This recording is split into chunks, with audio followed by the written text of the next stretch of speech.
چاہے کریں، ہمیں کوئی پوچھنے والا اور پکڑنے والا نہیں۔ تو ان کی اس غلط فہمی کو دور کرنے کے لیے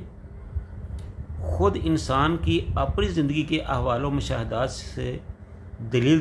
دی جا رہی ہے کہ تم خود اپنی آنکھوں سے دیکھتے نہیں ہو کہ کس طرح انسان کو گندے پانی کی ایک بوند سے پیدا کیا جاتا ہے۔ ماں کے پیٹ میں گزرنے والی احوال و کیفیات کو تو چھوڑو، وہ دنیا میں آنے کے بعد ایک مضغہ گوشت کے یعنی گوشت پوشت کے ٹکڑے کے سوا اور کچھ بھی نہیں ہوتا۔ حواس سے بے بہرا اور عقل سے محروم ہوتا ہے، یعنی اس کے بچپنے کا تذکرہ کیا جا رہا ہے کہ جب وہ انسان دنیا میں آتا ہے حواس سے بے بہرا ہوتا ہے، عقل سے محروم ہوتا ہے، ہر طرح کے احساس سے عاری ہوتا ہے۔ اسے یہ تک معلوم نہیں ہوتا کہ ماں باپ جو اس کے وجود کا باعث ہیں، ان کی وجہ سے ہی وہ دنیا میں آیا ہے، وہ کون ہے، کسی کی پہچان نہیں ہوتی۔ پھر قدرت اسے بتدریج قوت توانائی بخشتی ہے، حتیٰ کہ جوانی کی حدود میں داخل ہونے کے بعد وہ قوت اور توانائی کا پیکر بن جاتا ہے۔ پھر جیسے جیسے ان قوتوں میں اضافہ ہوتا جاتا ہے اور اس کے ساتھ وہ عہدہ منصب کی حیبتیں بھی شامل ہو جاتی ہیں، تو وہ بالکل ہی بھول جاتا ہے کہ میں کون ہوں، کس حالت میں آیا ہوں اور اللہ تعالیٰ نے میرے دل میں کیا ڈیوٹی لگائی ہے۔ وہ اپنے آپ میں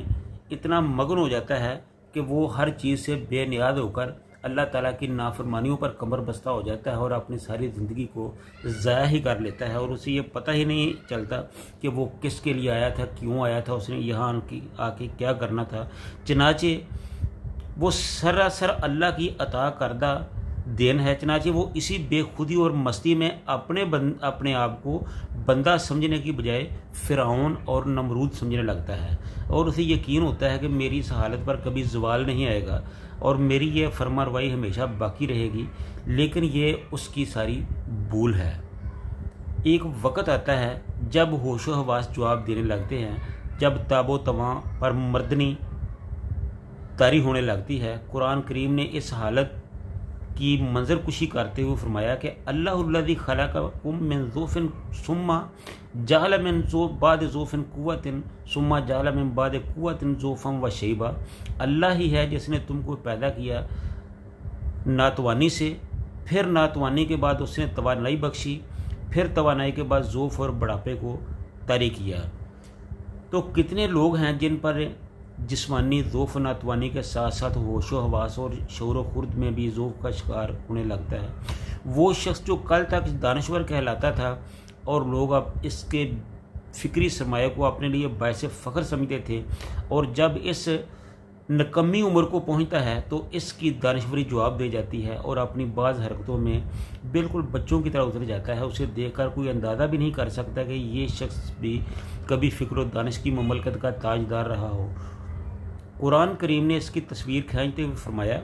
وَمِنْكُم مَّن يُرَدُّ إِلَىٰ أَرْذَلِ الْعُمُرِ كَيْ لَا يَعْلَمُ مِن بَعْدِ عِلْمٍ شَيْئًا، اور تم میں بعض وہ بھی ہوتے ہیں جو ارذل العمر یعنی نکمی عمر یعنی بڑھاپے کی عمر کو پہنچ جاتے ہیں، یہاں تک کہ وہ جاننے کے بعد کچھ نہیں جانتے، تو وہ بالکل ہی بے اختیار ہو جاتے ہیں۔ اسے پتہ ہی نہیں چلتا کہ انہوں نے اپنی زندگی میں کیا کیا، کبھی خوشی دیکھی ہے۔ وہ اتنا مجبور اور لاچار ہو جاتا ہے کہ وہ سمجھتا ہے کہ میں نے زندگی میں کبھی خوشی دیکھی ہی نہیں۔ تو یہ اللہ تعالیٰ کے کام ہے کہ وہ انسان کو کس حالت میں رکھے۔ تو انسان کو چاہیے کہ یہ جو اللہ تعالیٰ نے اسے زندگی دی ہے نا، یہ اس کی رحمت ہے، اس کی نعمت ہے، اس سے بھرپور طریقے سے فائدہ اٹھائے۔ یہ جو جوانی کی عمر ہے نا، یہ اس لیے ہے کہ اللہ تعالیٰ کی فرما برداری کیجیے۔ اللہ تعالیٰ یہ پوچھے گا کہ میں نے قیامت کے دن، اللہ تعالیٰ فرماتے ہیں کہ کوئی آدمی اپنی اس زمین سے قدم نہیں اٹھا سکے گا جب تک کہ وہ میرے ان سوالوں کا جواب نہ دے کہ میں نے تمہیں عمر دی، کہاں صرف کی، پھر میں نے تمہیں جوانی دی، وہ کیسے گزاری، پھر تم نے رزق جو تھا وہ کیسے کمایا، پھر اس رزق کو کہاں کہاں خرچ کیا۔ تو یہ جو جوانی کی عمر ہے اس کی قدر کیجئے، اس میں اللہ تعالیٰ کی فرما برداری اختیار کیجئے۔ اگر ایک دفعہ وقت گزر جائے تو دوبارہ ہاتھ نہیں آتا، تو اس وقت کو ضائع کرنے کے بجائے اللہ تعالیٰ کی فرما برداری اور اس کی اطاعت میں وقت گزارنا سیکھیں۔ اللہ تعالیٰ ہم سب کو نیک اعمال کرنے کی توفیق عطا فرمائے اور نیک لوگوں کے راستے پر چلنے کی توفیق عطا فرمائے۔ وآخر دعوانا ان الحمد للہ رب العالمین۔